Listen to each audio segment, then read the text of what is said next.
So dear Thầy, dear brother, sister, dear Sangha, we are now into the last day of the retreat for the member of Order into Being. I think the theme is called solidifying, solid as a mountain. And also we have an open day of mindfulness for those who are coming for today. We have a session of question and answer. And if possible for those who come for the day, to just leave some space for the member who attend the retreat to ask question first. So maybe I can go by introducing our panel. From the very far right to my right is Thầy Phap. He's Brother Happiness.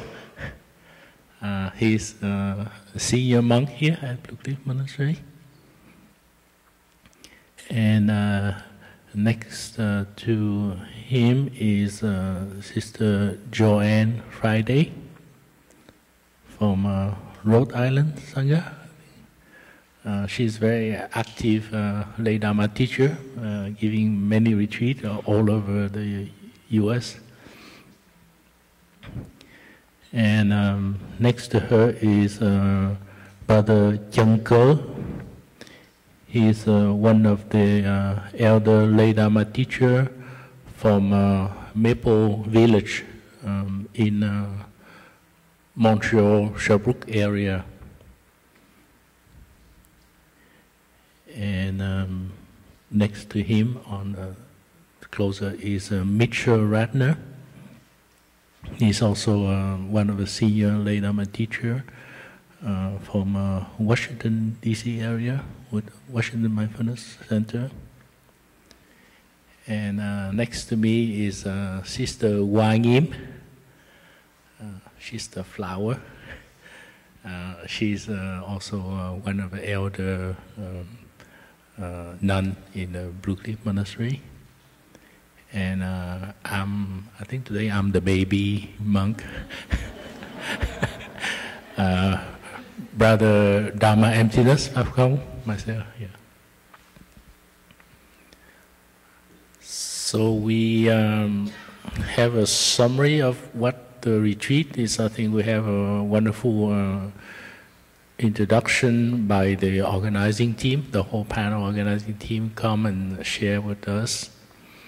And I don't have a schedule here, but I think Brother Phap and what the other sister, Jean and Samuel were sharing about the cultivating solidity.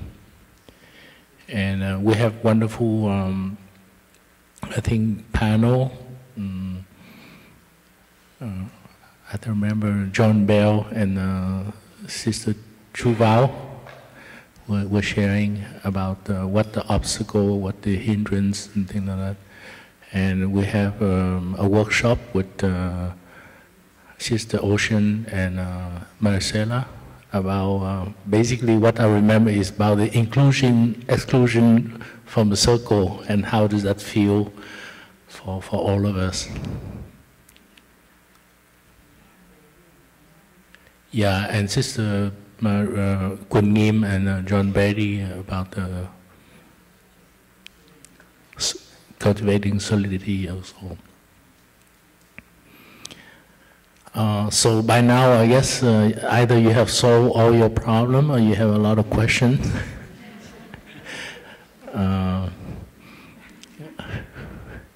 So maybe we are open to ask questions. Since we are 6, maybe we can start with 6 questions first. If we can have volunteer to write on the board the question. And of course, it's a question of the heart. And a good question doesn't need to be long, just concise.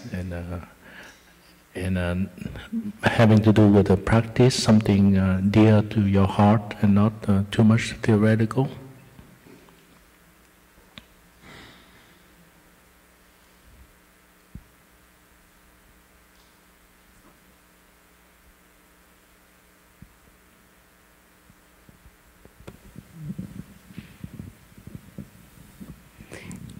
Dear respected teacher, dear friends, I've just been reminded that we would really like to welcome also to our circle here this morning those that have been with us live streaming the talks and everything that we've been doing here from all over the world, from Hawaii, the Canary Islands, Africa, and we just wanted to welcome them.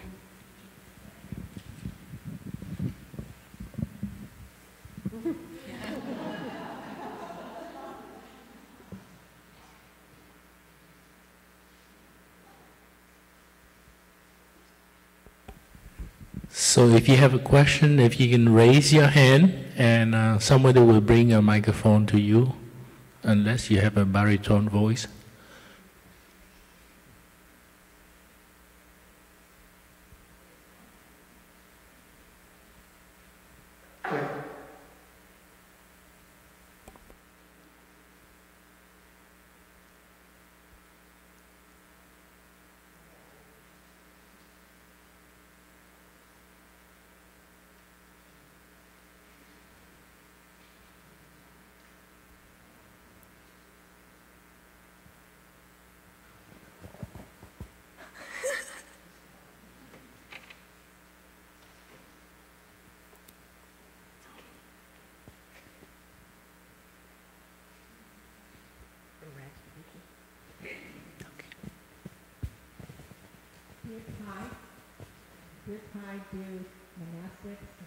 It's not working.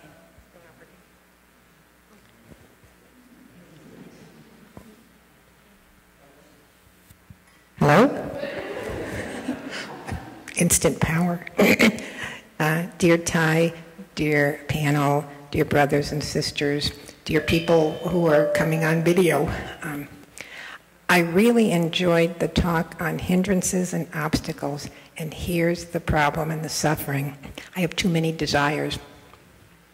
I want to work on all the issues, and I have opportunities to work on all the issues, and I know that they're thread and they're all interconnected, but I still have to choose what to do with my life. And I only have so much time. So how do you choose when they're all really important? And then I was inspired by even more of the thoughts that there's even more I can do. So what do you do with too much desire?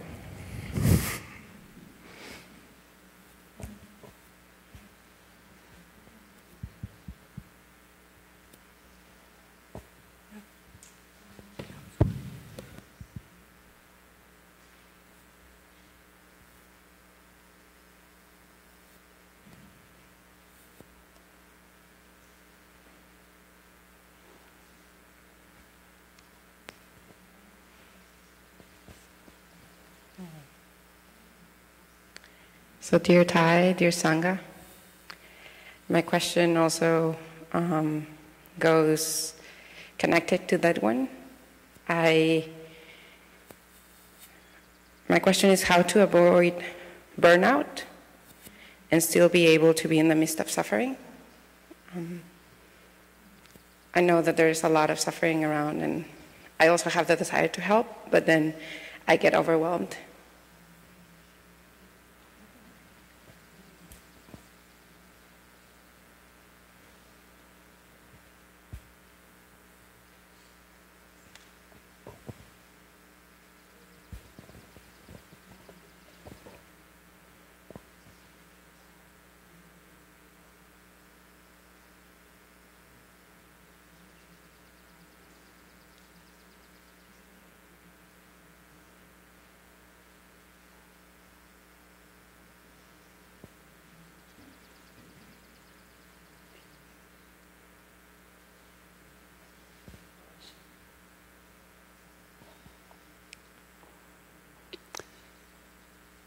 Bonjour, cher Sangha.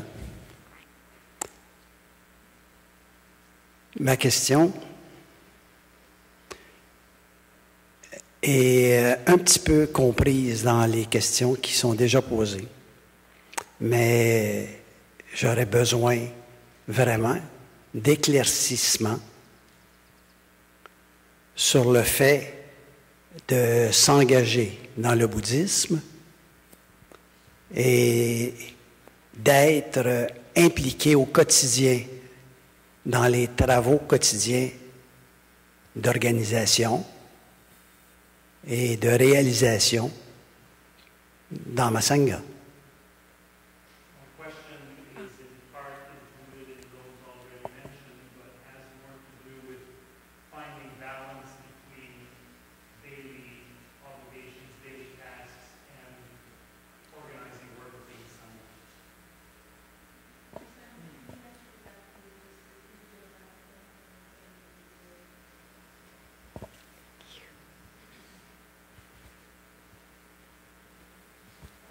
The question just asked was related to those previously posed and has to do more specifically with finding balance between the obligations of daily life and organizing work within the Sangha.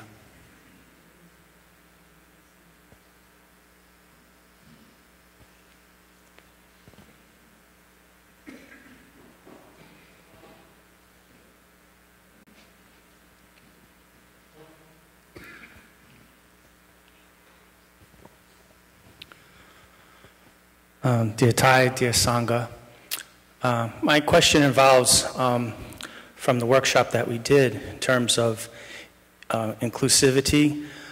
If we want more diversity in our Sangha, how can I engage in Sangha building in such a way that to bring the Dharma to those that aren't even aware of it yet?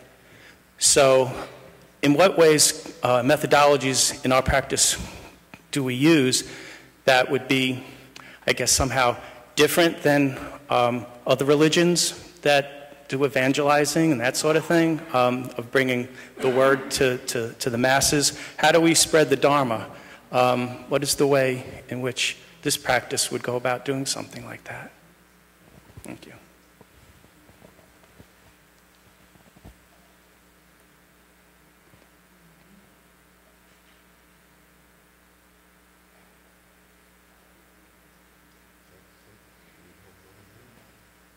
One more.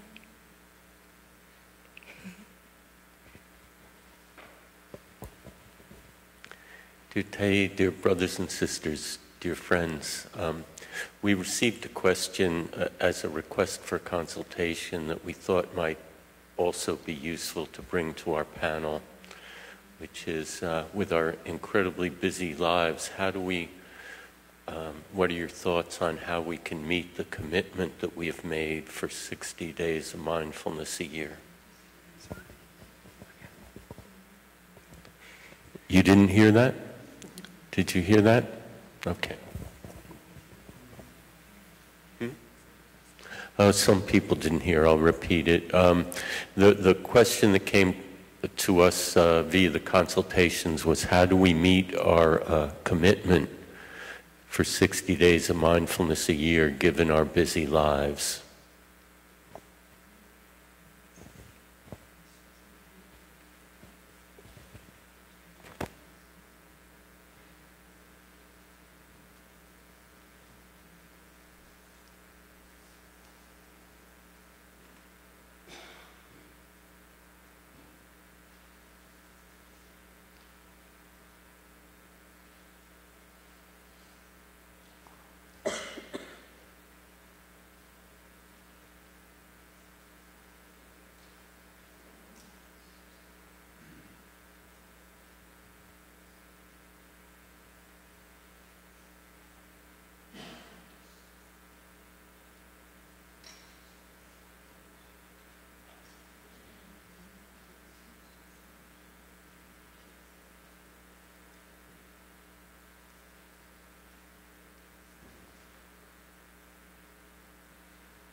Dear Thầy, I couldn't read on the board, but I think we have 5 questions so far, so we need one more question. Oh, we have 7 already? I thought we have 5 questions.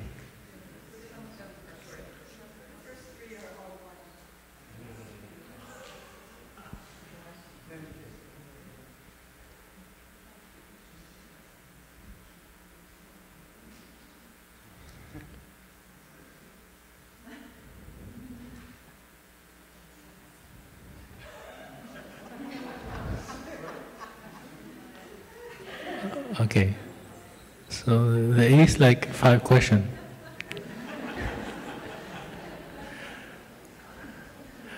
Number 1, how do you choose an obstacle to work on, to transform? I think that was the first question. Because there's so many to work on. And also sometimes there's too much desire. Is that a good thing? I think that was the first question, I think. And question number 2 is how to avoid burnout. There were so much suffering. We try to help, but sometimes we feel overwhelmed. And the third question is, it have to do with the first 2 questions, but how do you practice in engaged Buddhism, especially in daily tasks, daily life? We try to organize our life.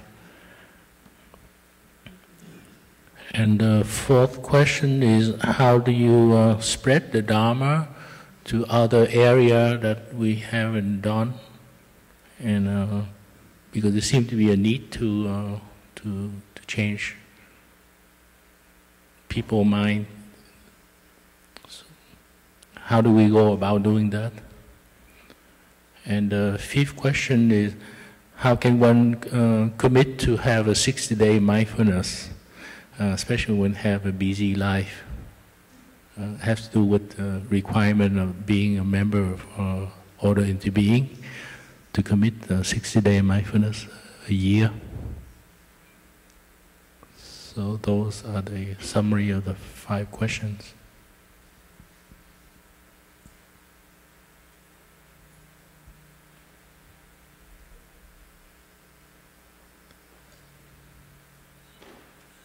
There is one person raising hand.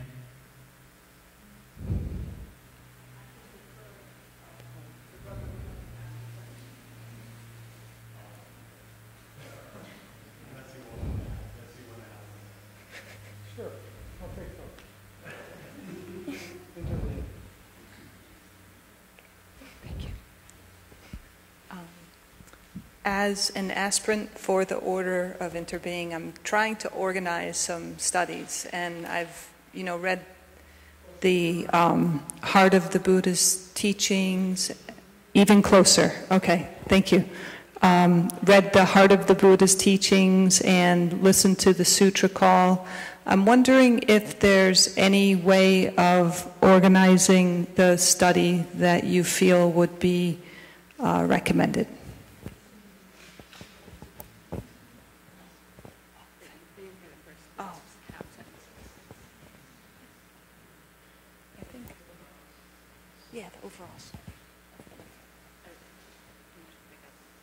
Did you hear the question? Okay, they heard.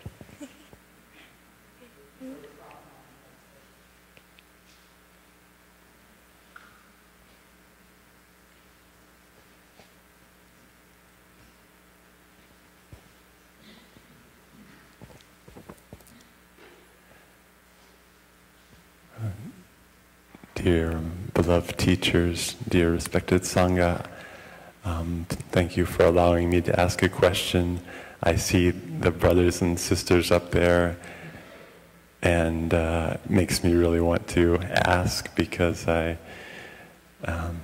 it's rare to have so much experience on the panel. My question is about the future, so I want you to predict the future for me. I know that the future is made of the present moment, and that's very important practice to take care, but I'm also aware that it's valuable to look ahead to see where we are going, what's coming down the line, like kind of being in the boat and you see the iceberg there. Let us navigate that. So my question is about that as a Sangha, as a fourfold Sangha. What are the kind of icebergs that you see out there? I know as a society there are a number of things that we have to be aware of. Probably, at least this is the way I've been thinking, is the number of traumas that people are going to experience is going to increase. What do we do to prepare for that as a Sangha? Do we continue as we're going? I'm also looking into the monastery, like how does it grow? Because I feel we could really use growth to be strong enough to hold some of that energy that's coming. So in particular, I'm wondering about like Phap Khong. He has shared this before about like the ship is the boat, the Sangha, and it's big, so you can't turn it very fast. You have to. And so I'm wondering, how can we start now to move in a certain direction? Like, what's our vision so that we are prepared? And I'm wondering also, like preparing for my talk, I read in the Diamond Sutra, it's very beautiful, Tai was saying about how if we allow our tradition to just be a kind of drop of oil in the water and not spread out, not really take root in our culture in North America, it will just remain this isolated little drop of oil. So, and I know that we're continually adapting and transforming our tradition to be more and more alive and rooted. So I just kind of like your thoughts on how we should continue to do that and to support each other. Thank you.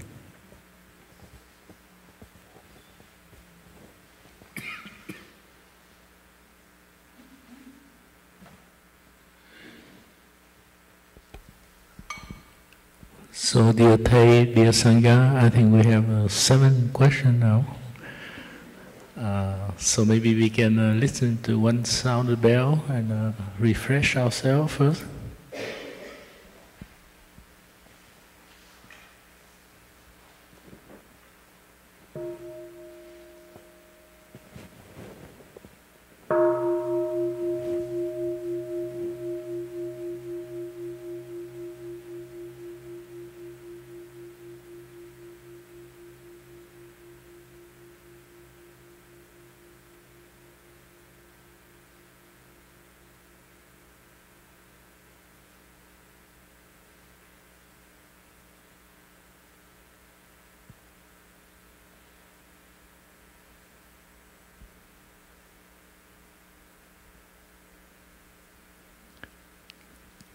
So, dear Thầy and dear Sangha, we haven't worked the procedure yet, but again, normally the youngest in the Dharma try to answer the question first, and then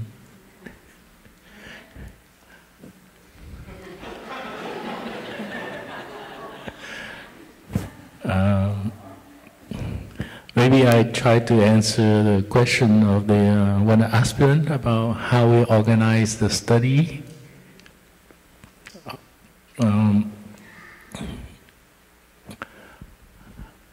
I think we do have a list of training for the monastic, a 5-year program. I'm not sure you have a copy. Maybe it's possible to get a copy.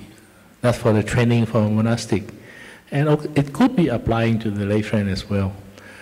But I think probably the best is the study together in the either small group or in the Sangha. We do have a mentor, maybe several mentors, not only just one mentor. So sometimes it's good to work hand in hand with some mentor. I remember in some of the Sangha, I think we have like a study evening group that we can deepen our understanding. Because when you study a sutra and so on, you have to ask your question is, how do we apply in your personal situation, in your daily life, and what is relevant to that, you know. So I think that's a good thing. As a monastic, a novice, also we have a mentor. So usually we kind of sit together on a weekly basis or bi-weekly basis, and we should share with more senior fellows about what is best for us to concentrate on for the practice. Also, the basic about awareness of breathing, awareness of mindful step, and aware of the mental formations and the mind in all situations, while we perform a task, when we volunteer, when we sit on a panel, question answer, something. All those things are very relevant to study, in hand with learning the sutra. I think to me it's good to study, but I think we need to be realistic about how we apply, and we are deep in the practice. Personally, sometimes when I study by myself, I have some understanding, but sometimes when I share with other people in the Sangha or with the mentor, I have a newer look of the meaning of different sentences in the sutra. So I would say that hopefully that's a short answer. Maybe somebody else can add some more later on. Thank you.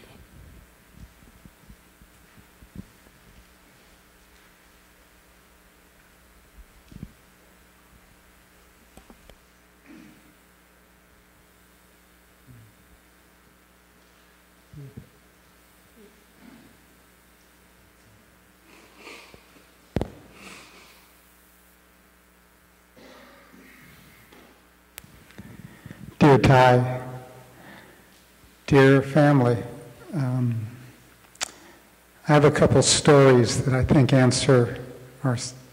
are relevant to several of the questions. One comes from vocational counseling, and one of the phrases I like when people are looking for what they should do is, find the place where what the world most needs intersects with what brings you joy. I mean, this is a practice of joy. And so the world needs a lot of things. And, you know, sort of where's the place that intersects? Here's something brings me a lot of joy, but the world doesn't need more of. And here's something that the world needs a whole lot of, and so on. And, you know, however you want to work it out. But and then go with the joy. And just about finding time. There's Iknak Eswaran was teaching at a university in India when he got interested in more spiritual studies, and he was really, really busy. And so he writes, what he did was made a list of all the things he did during the week, and rated them in terms of whether they were contributing to his spiritual growth or whether they brought him, you know, great joy. And he made his list, and he started crossing out the things that didn't do much of either. And that gave him lots of room in his week. And so I think it's not how do we crowd more in, but what do we cross off? And the third story is from Thai. There's a really interesting interview with Thai, I think it's on the Shambhala Sun from 2003 on engaged practice. And the interviewer, John Malkin, asked, many people are wanting to know how we balance or how we give priority to spiritual growth and development or socially engaged practice. And Thay's response was, you're thinking very dualistically. You have to understand that when you're sitting, when you're working on your how to transform your emotions, you are transforming the world. And I think most of us get that side of it. But he said the other side is true too, that when you're working to relieve suffering in the world, you are working on your spiritual growth. And so that's what Thay said. And for me, we talk about how the great difficulty for so many of us is I, me, and mine, of the self-centeredness, the self-concern. And so working in the world with others on the social issues really addresses that. I mean, it really is action that transforms that seed rather than trying to sit on the cushion trying to transform it. And the last story is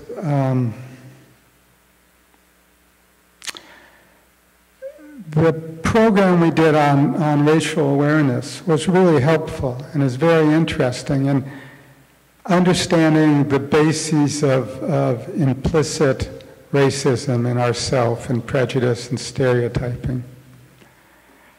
And there was a brief mention of systemic, factors that lead to suffering or impact people. But for me, it's important to understand that deeply, that if we're transforming racism and discrimination and injustice, at its heart, those are about hostility, greed, and confusion. And we can all do better with that, in ourselves, and move from hostility to loving kindness, and from greed to generosity, and from confusion to clarity. And that's all wonderful, and we should do that with with ourselves and everyone we meet. But to understand too that systemic racism or obstacles are about how it is that we keep recreating this phenomena. And it's things like unequal funding for schools. It's things like housing codes. It's things like the judicial system. It's things like the cost of higher education. And these things affect both minorities and poor whites. And we can work on them. It's things like voter suppression that's going on. It's things like gerrymandering, all of which, create a situation where the politicians then are all of one side. And so my sense is, if we really care about reducing racism and bias, pick one of those to work on too. I mean, get to these systems of implicit bias. Some of them are very, very subtle, like how long is the fire department response to one neighborhood versus another. In most cities, it's much longer in poor neighborhoods, and therefore the houses burn more often, and therefore homelessness more often. It has to do with our insurance system, which is just crazy in the sense that I was just in the emergency room. When I get the bills from Medicare, I'm 65, it says the hospital wants $1,000, Medicare is paying $212, and that's it. That's what the hospital takes. If you're a poor person and go into the emergency room without insurance, you pay the full $1,000, which is crazy. But that's the way our system works. So anyway, all these things just increase the burden on those who are most burdened and create systems of injustice. And one more thing. In our Sangha, we've been slowly moving towards more social action. And one of the ways is to help people who have been harmed. And so we've been working for a number of years with the Center for Those Without Homes and with other needs. And recently we've been working in prisons. But one interesting aspect of that is that those two events are disproportionately draw people who are minorities. I mean, there's something, so it's coming to me, when we work on the issues of injustice, it's easier to attract the discussion of diversity. It's easier to attract people because it resonates with them, rather than, and these are some people, they also come sit with us, but they're also, want to be involved in these issues that either directly help those who are harmed or get to the systemic bias of our society. Thank you very much.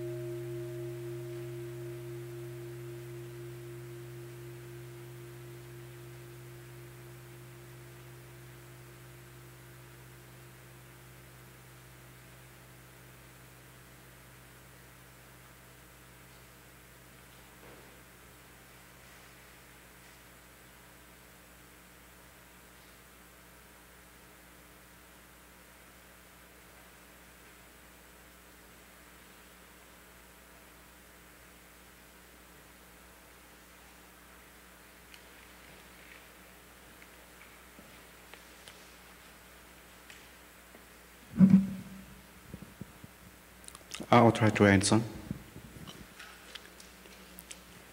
For all of the questions, I have one easy, short, and simple answer. One word: samatha. What is samatha? Samatha is stopping. And after so many years, I find that the practice of samatha is the first thing you learn how to practice, and the last thing you need to keep on practicing.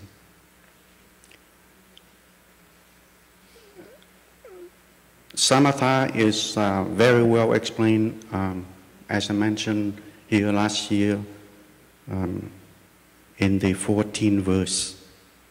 And there's about 14 verse. And samatha is described in at least 3 or 4 verses.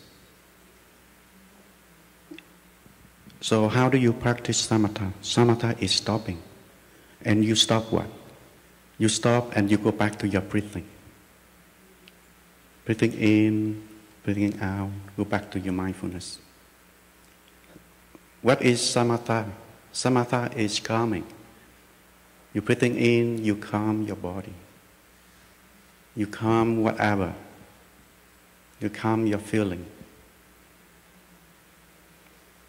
Stopping means also nourishing.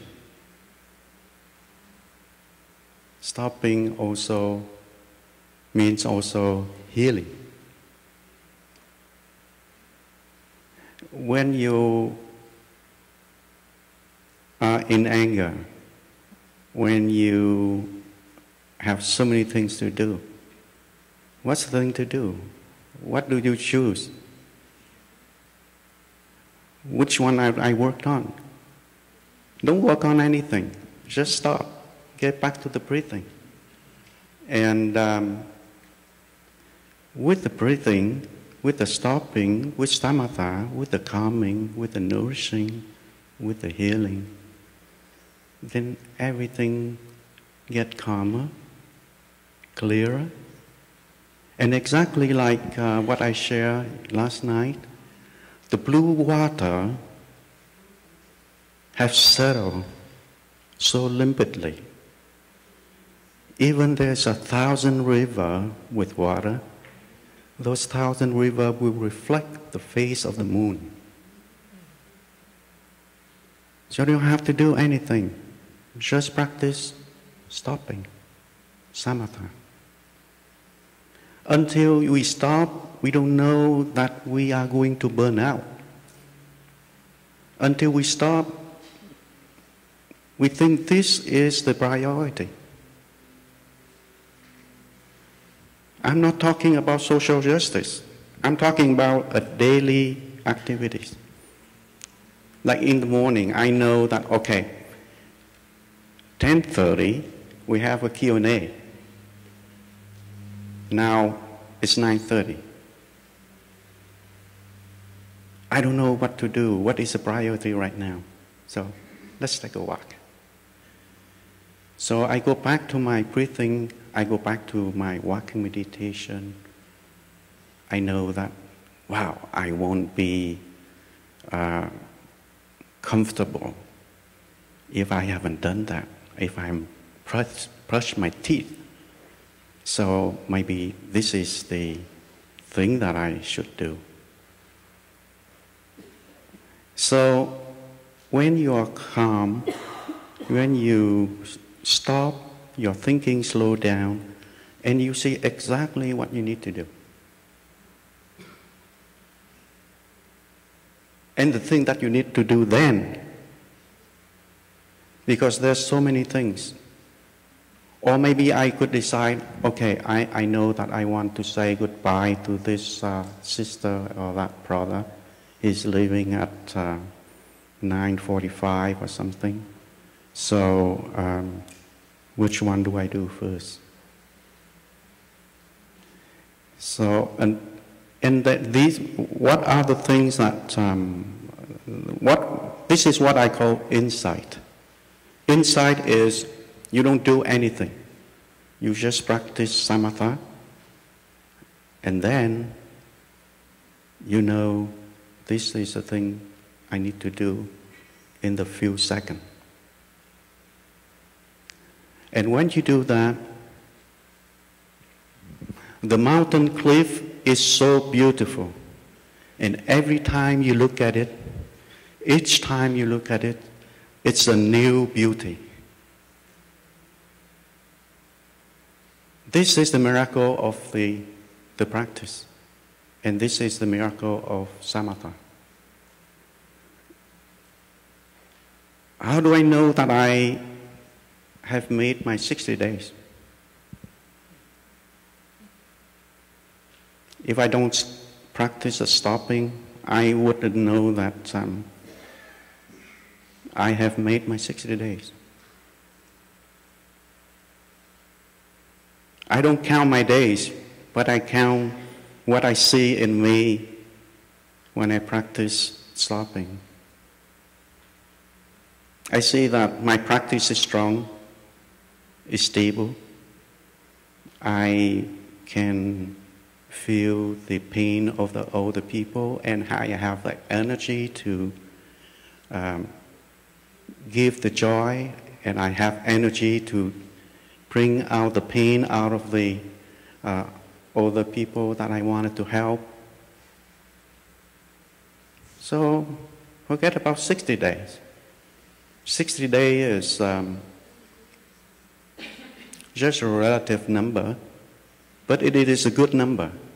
Why? Because you practice only once a month. Not enough, isn't it? 12 days a year, not enough. How about 20? It's not enough, is it? So 60 days is 1 week, 5 days a month. So it's some sort of indication. It is an indication. But the indication is to tell us that, okay, if you don't see it clearly, maybe you haven't done it enough. But If you, every day, you see, oh, I have insight all the time, you don't have to worry about the 60 days. So, I just wanted to invite you to take the 14 verses and take the first 7 and go and practice this very well. And not take the 14, just only one verse. And then just take one word, samatha, or calming, or nourishing, or healing, or comforting, or whatever.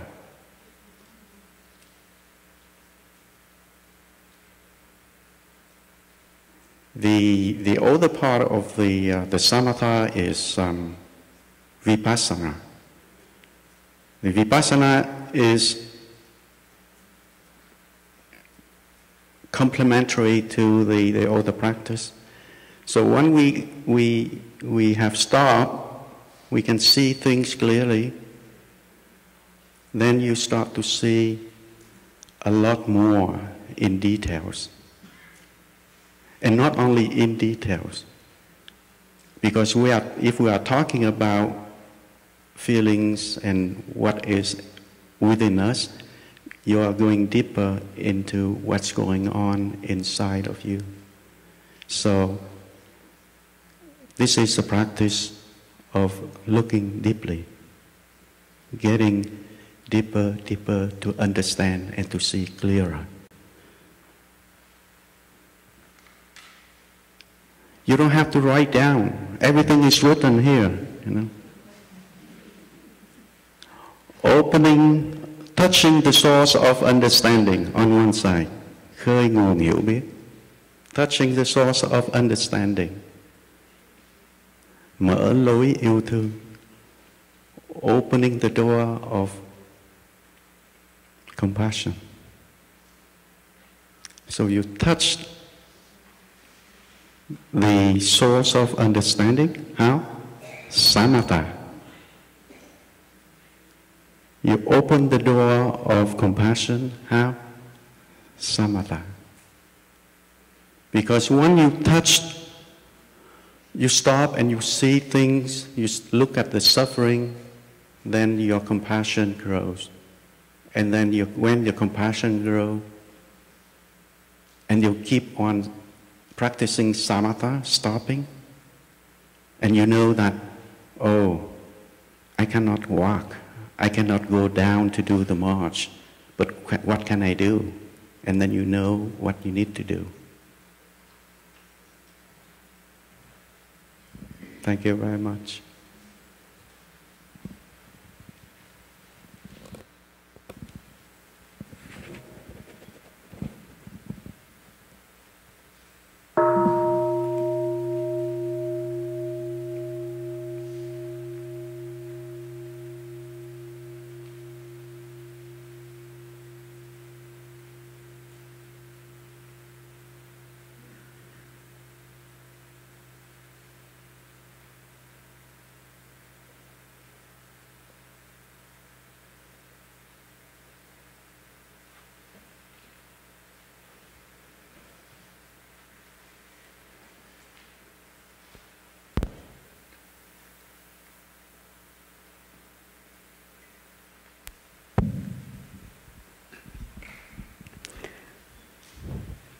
Respected Thai, Sangha, I feel nervous.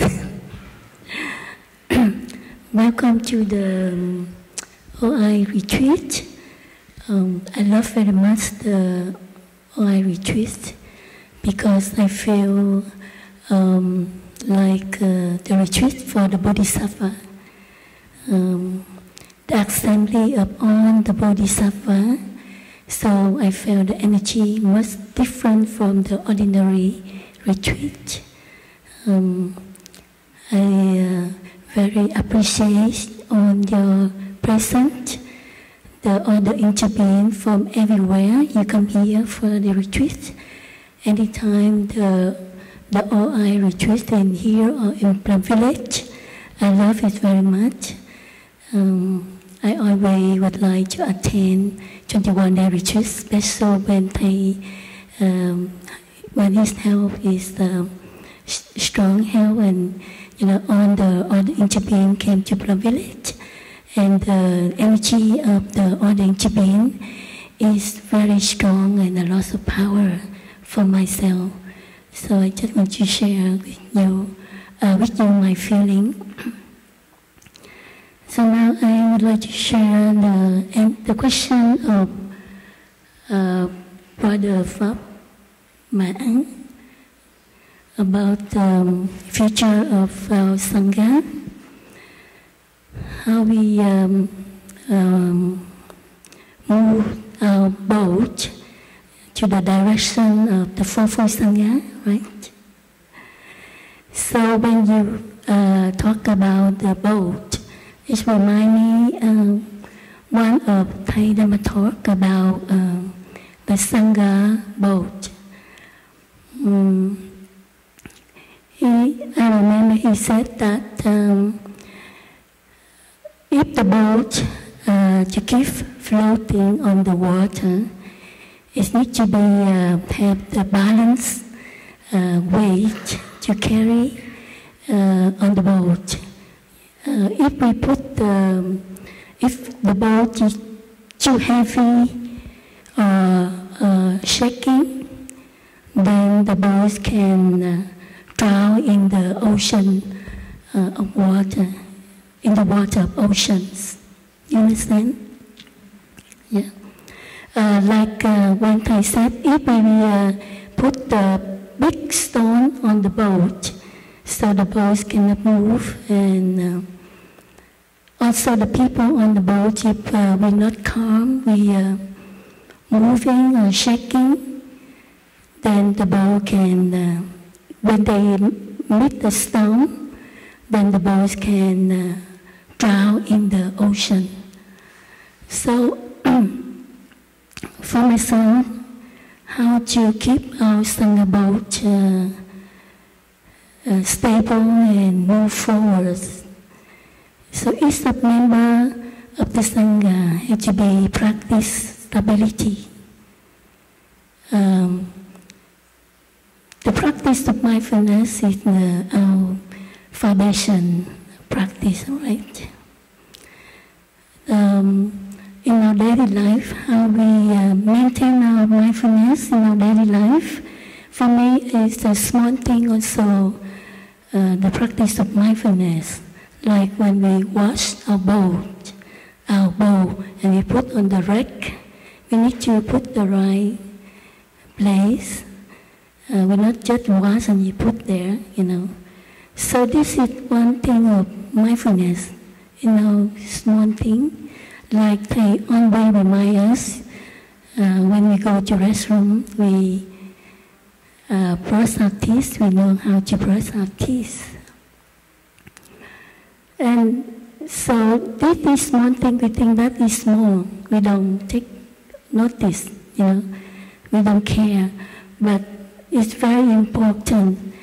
The small thing can build a beautiful life. Because if a small thing we cannot do it, we create the suffering to each other in our Sangha. We think that the small thing doesn't matter, but we can create the suffering to our friend, our sister, our brother, our community.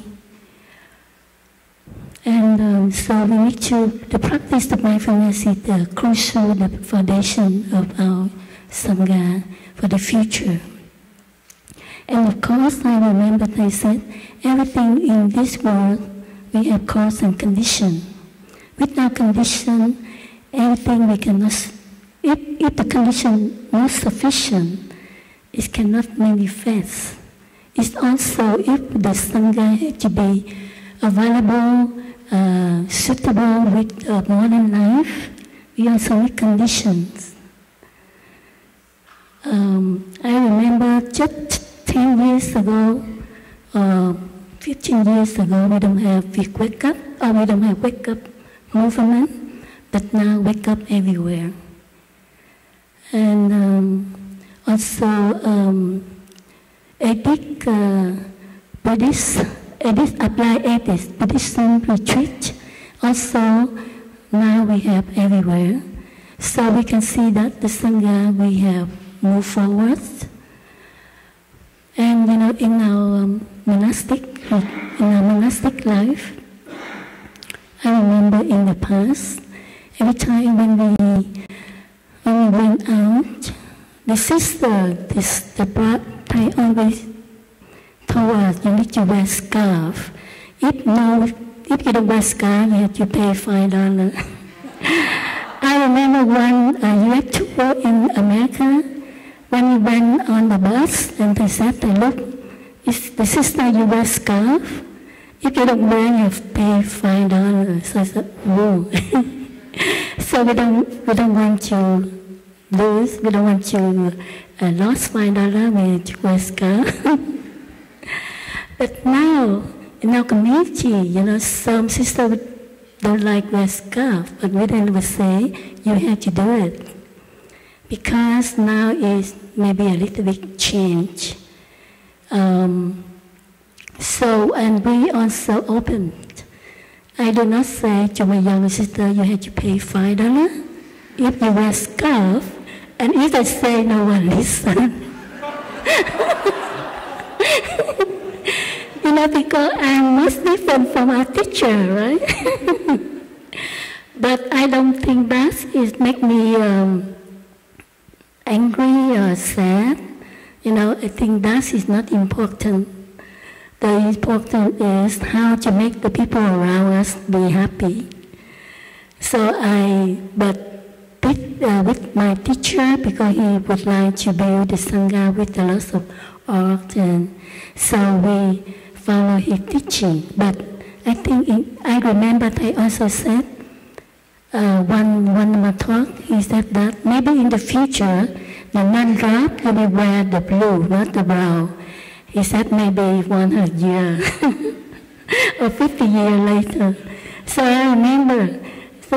So this is, and now my sister, they would like to learn from many different cultures. And I think we will look at that and we'll see that can help contribute for the Sangha. So this is the way we look at that, but we need to wait for the condition when it's sufficient, then it will manifest.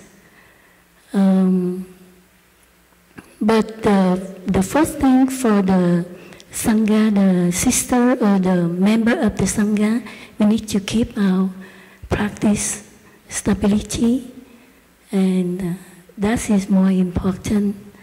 And so if we are not stability, we have a lot of ideas. We want to this, that, like you shake the boat of the Sangha, and the boat will round in the ocean.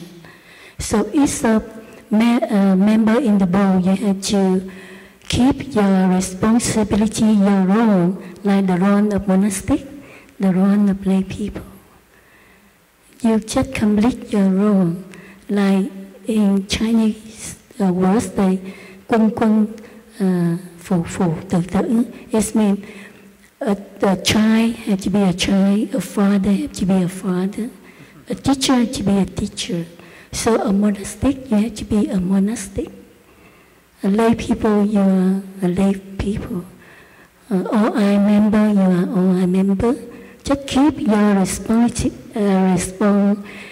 responsibility, your role completely, then the boat of the Sangha will keep safe.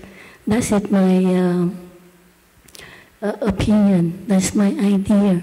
So for me, to keep our practice not burn out, this is one of, to keep your boat stability, is to keep your moderation practice. Not today you sit for 6 hours and tomorrow you sit nothing. Or you just practice mindfulness 60 days and the rest of the year you don't practice. For me, every day we practice a little bit. We cultivating the seeds of mindfulness by a cup of tea in your two hands every day, or just choose the mouthful of food, or wash your dishes and put on the rack properly, you know. So I think we are not, maybe we are not very strong in the practice. Yes, of course, but if we accumulate, you know, practice, cultivating every day, your mindfulness will be bigger, and you will see things very clear. What's happened inside of our body and mind, and we don't keep our body and mind to overcome your suffering, and don't make yourself to be burnt out. And this is the way you balance your energy as well. Some people today they do very enthusiastic. You know, you work a lot and tomorrow you do nothing.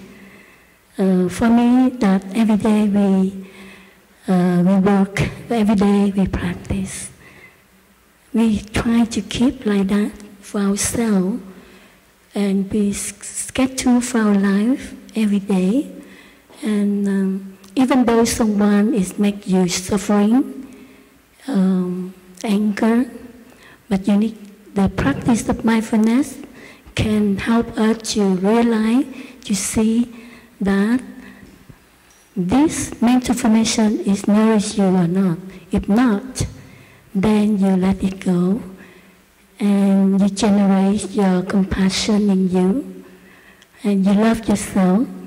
And so love, the self-love is the foundation of true love. If we cannot love ourselves, if we not equanimity for our body and mind, we cannot be equanimity with the people outside. We cannot find a justice if we are not just for ourselves. You know, if we do not love ourselves, we cannot love the people around us.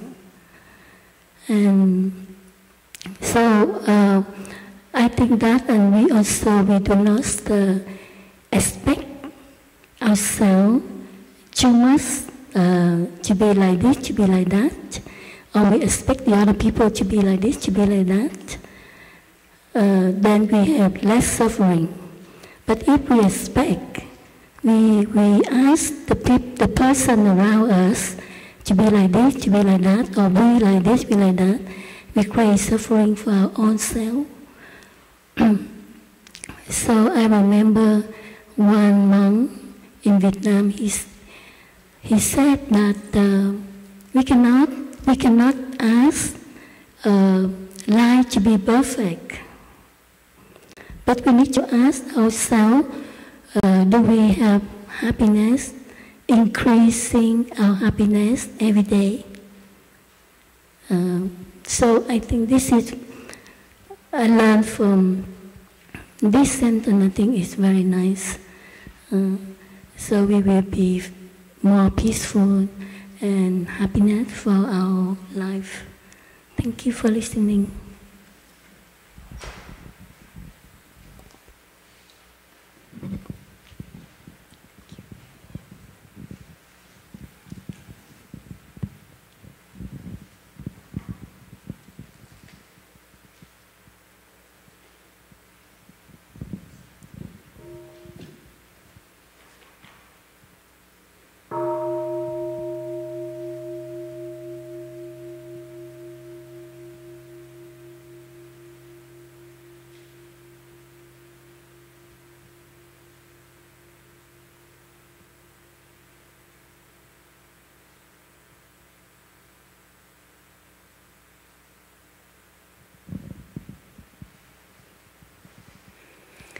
Dear respected teacher, dear family, I first of all want to thank my fellow panel members.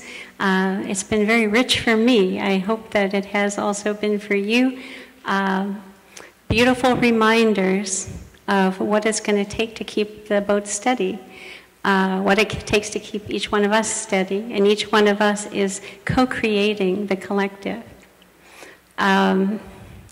So I really do appreciate everything that everyone has shared. I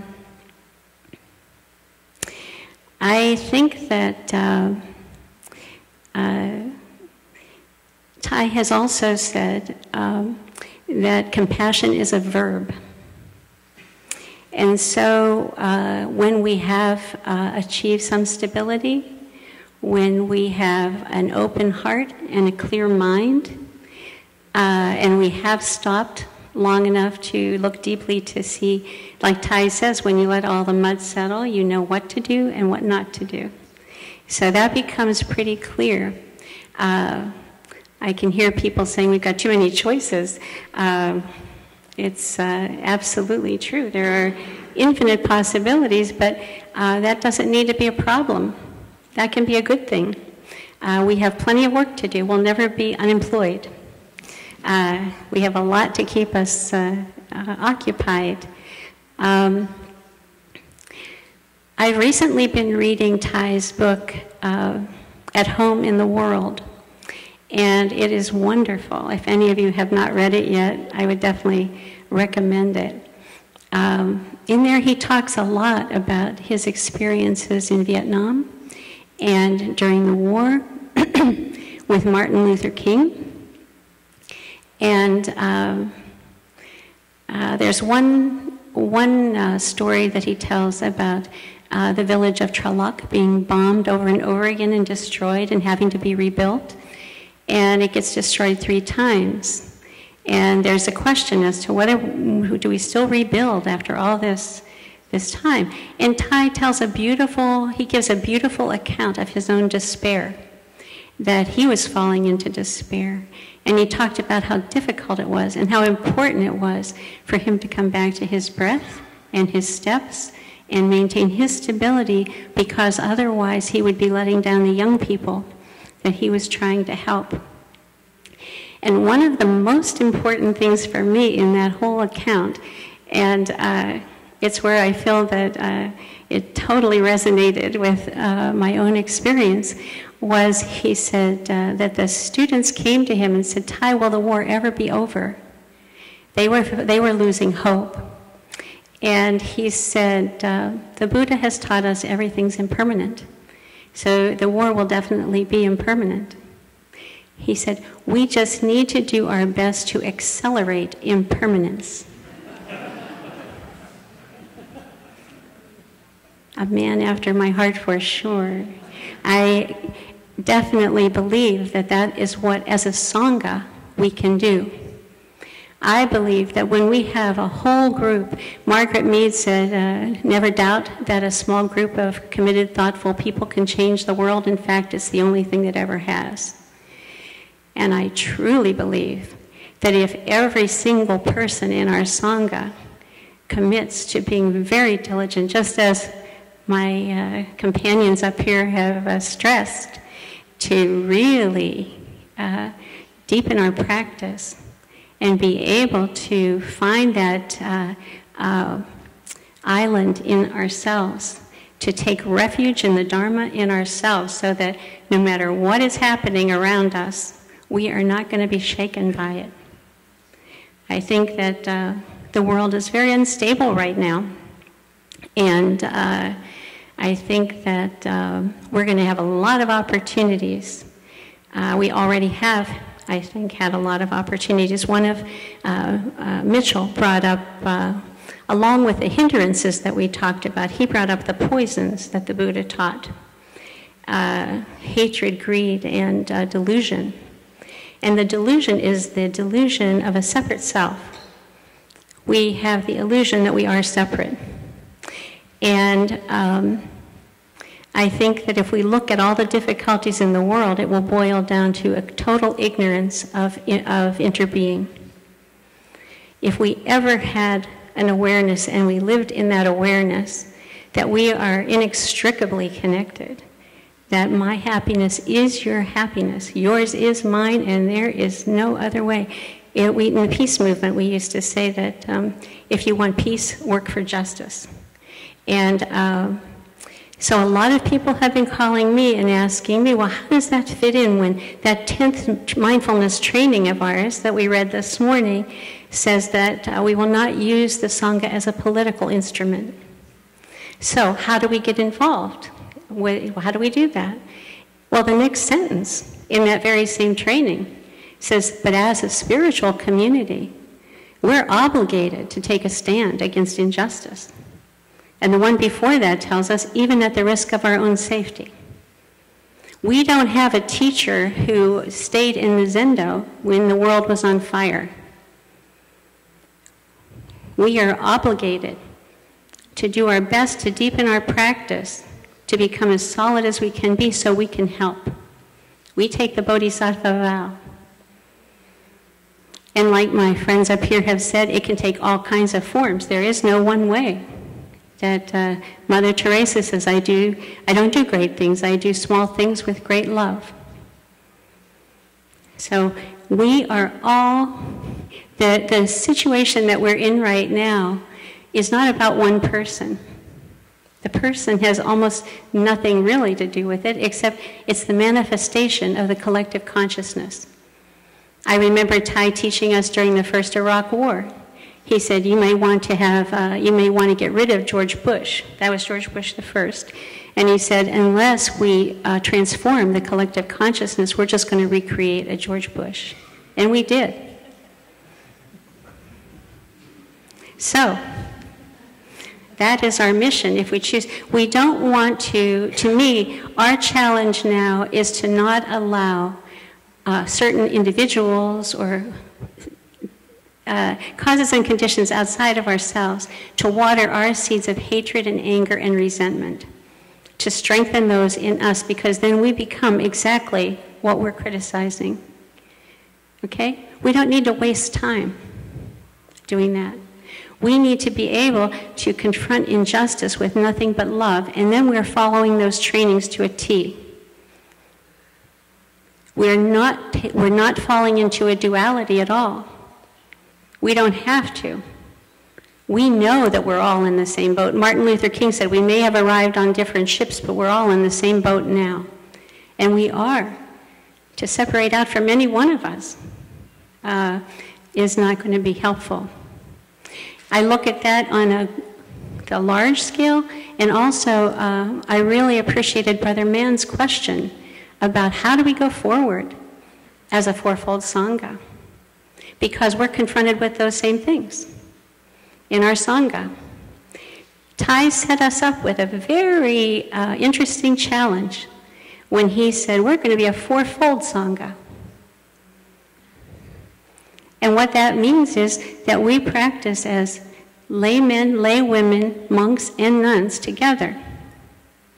And not only do we have a cultural difference between the monastic culture and a lay culture, we have different cultures and different ways of decision making. There's all kinds of things that are a little different. We also have all kinds of different nationalities involved, ethnicities involved. We did that simple exercise yesterday in terms of being separate or included and not dealing with too many of those things. And we still were stepping out of the circle and stepping into the circle, finding all the ways in which we can be separated out, all the ways that we're not inclusive. If you read the charter of our order, that is one of the basic tenets of our order, is inclusiveness. So we need to deepen our love for each other.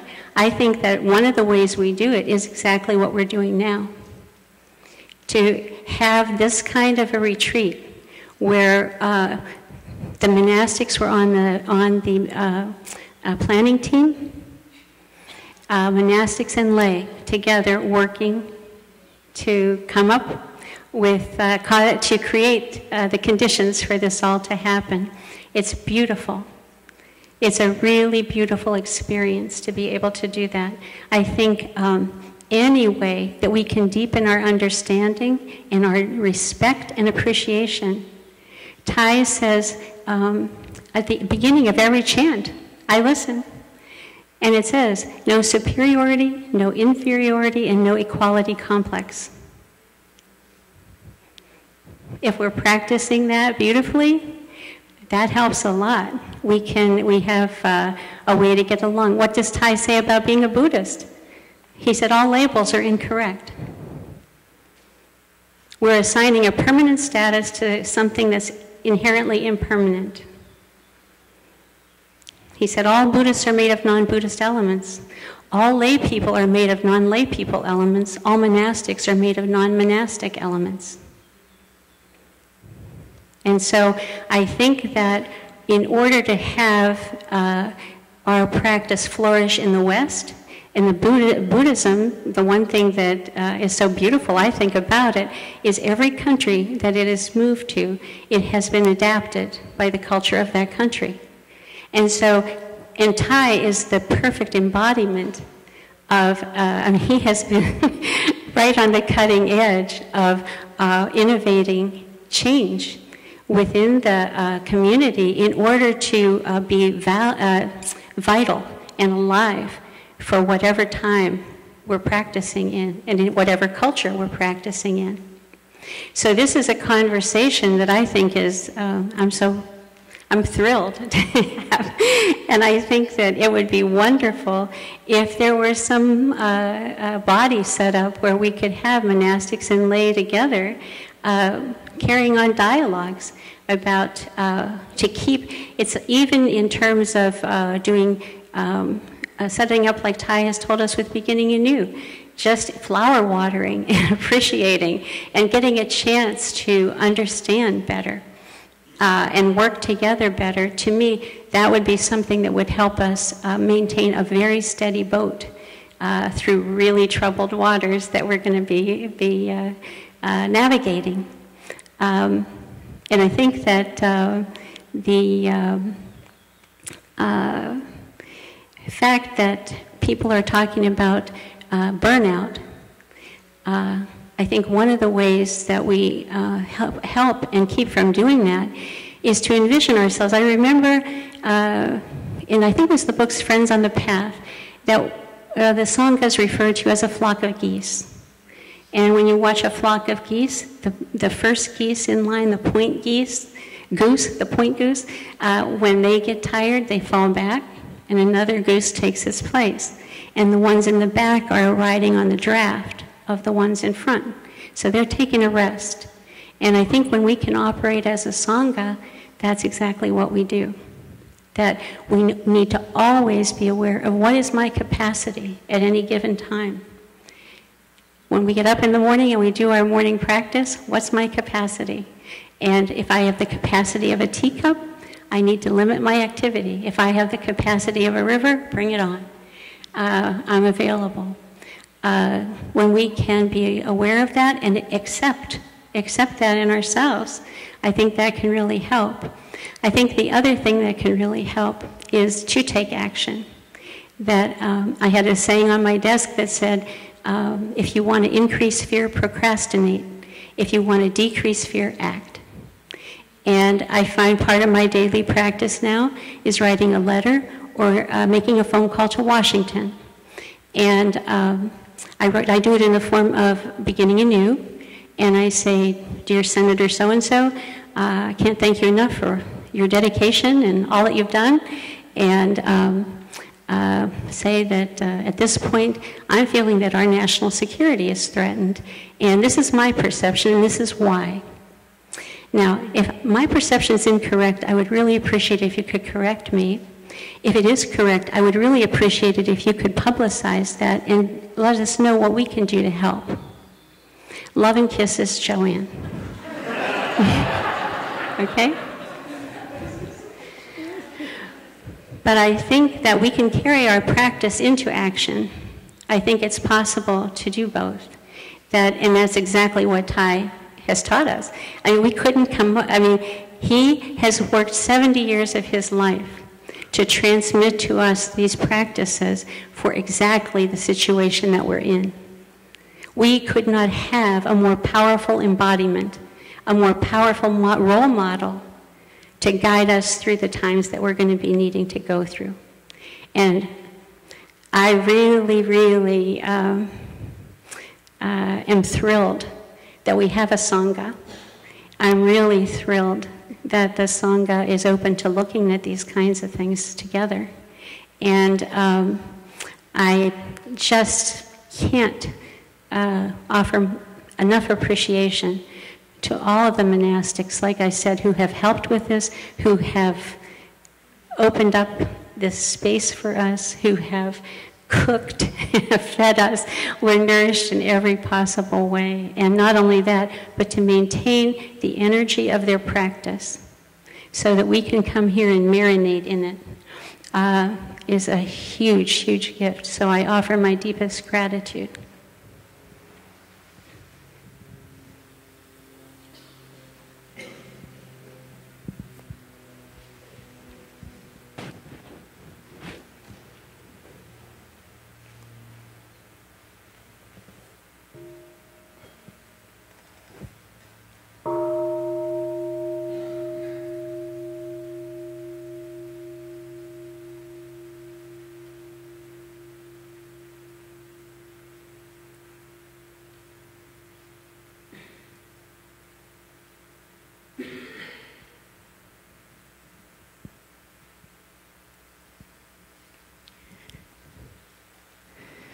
So, respected Thai and the Sangha, the family, look like our question already answered.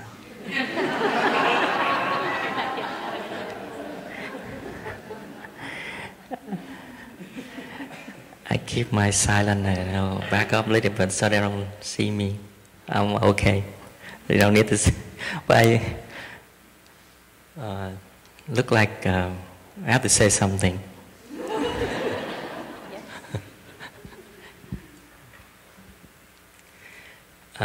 First of all, I would like to tell you a story. I learned when I was in California.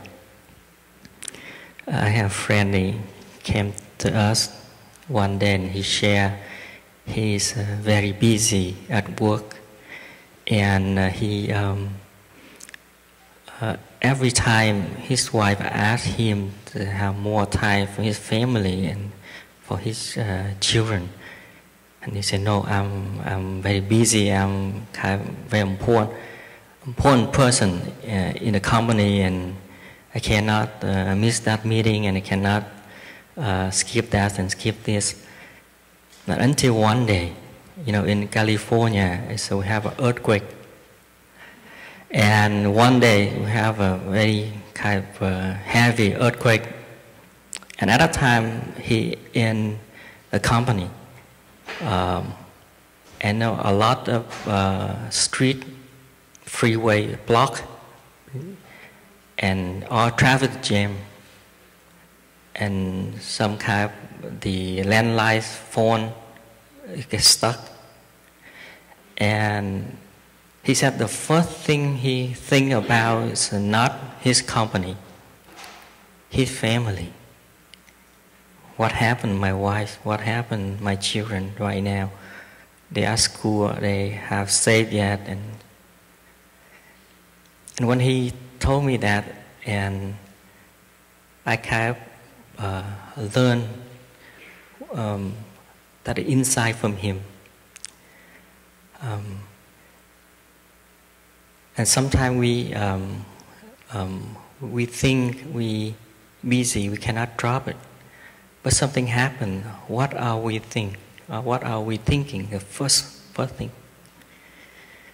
The second story I would like to tell you is I learned from my Dharma sharing.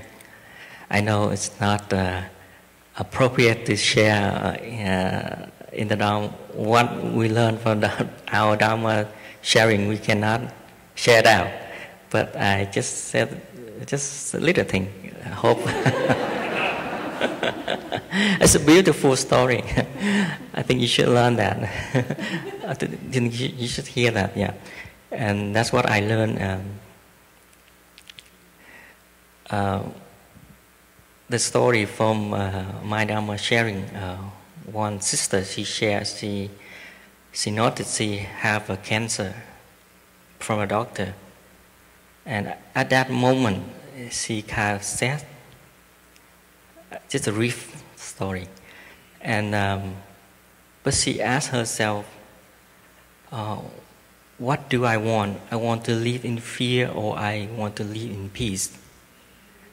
After that question, she's happy and she's here with us now. Is that right?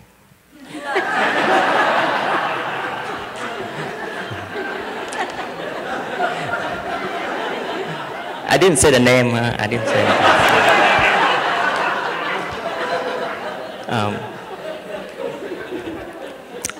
The beauty of the Sangha is if I don't have insight, I can learn from the other.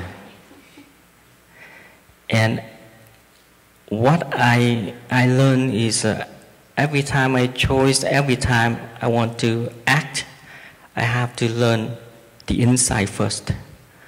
I want to go to Manhattan. I have to go to the map and see how to get to Manhattan. The insight, if we have it, to guide us very straight, clear path. And that's what I learned from the Sangha, from our teacher. And the beauty of the Dharma is that they already perfect. The Dharma already perfect. What do we need here? We need the living Dharma. And that's why I say every time we have a retreat, I retreat, I'm so happy because I can learn from you.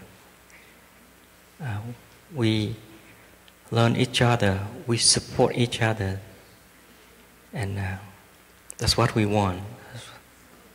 I didn't answer anything, any question here.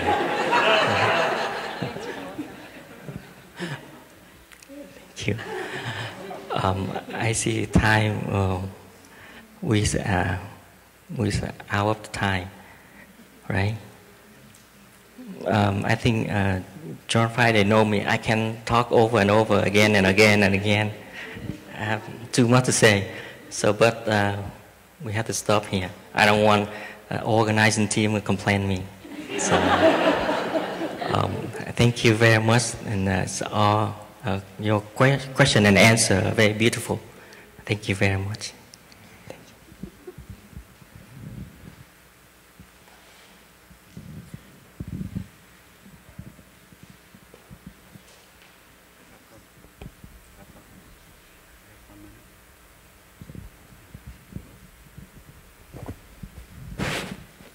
Yeah, I just want to add just 1 or 2 minutes after sitting and listening.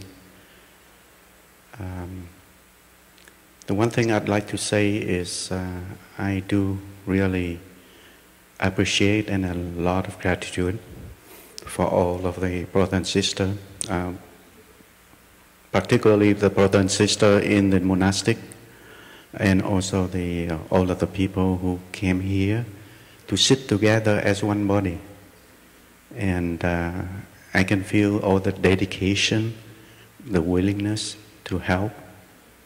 Then we have been sitting together and looking at things.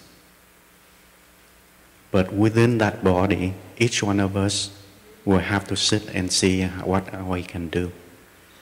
Each one of us has a trade we can help. So I don't need to go demonstration because somebody is doing better than I do. But I need to say, I write well, then maybe I should write something to help the people. So this is the kind of thing I think that we need to do together, each one a small part. And we need also, I think the second offering that I'd like to add is do it as a Sangha. See it as a Sangha. If you have problem, ask your Sangha member, help me. Help me to tell, to know a little bit more about the situation. Help me to see why the environment is important.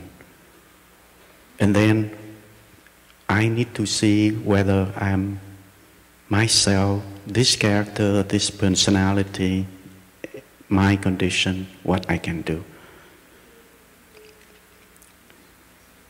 So, again, a lot of gratitude for all of you. For all of you not here, everywhere else. A lot of good heart, a lot of energy. And I'm excited, like Joane, you know, like we are in a time when this is the burgeoning of engaged Buddhism, applied Buddhism in North America. And we have a chance to contribute. And before I end, I'd like to offer another image. This one, very respectfully for Thầy Phap Mãn. The image I have is when a tree tries to grow, then it has to grow the root to find where's the water. And then when it goes, the water is not here, you know, that's how I have to go get the water. Once to get the water, then where is the light, you know? It goes up, where's the light? So I have to find out where's the light. And the one thing I learned last week, before coming here, visiting a botanical garden, I have learned that the tree standing solidly on the ground, so what we think, but actually the tree is moving with the ground, with the wind and everything, and it's really swaying. So I like that image a lot. Going back, find the source, and then grow with the condition.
So we can unfold and massage your legs, and we have a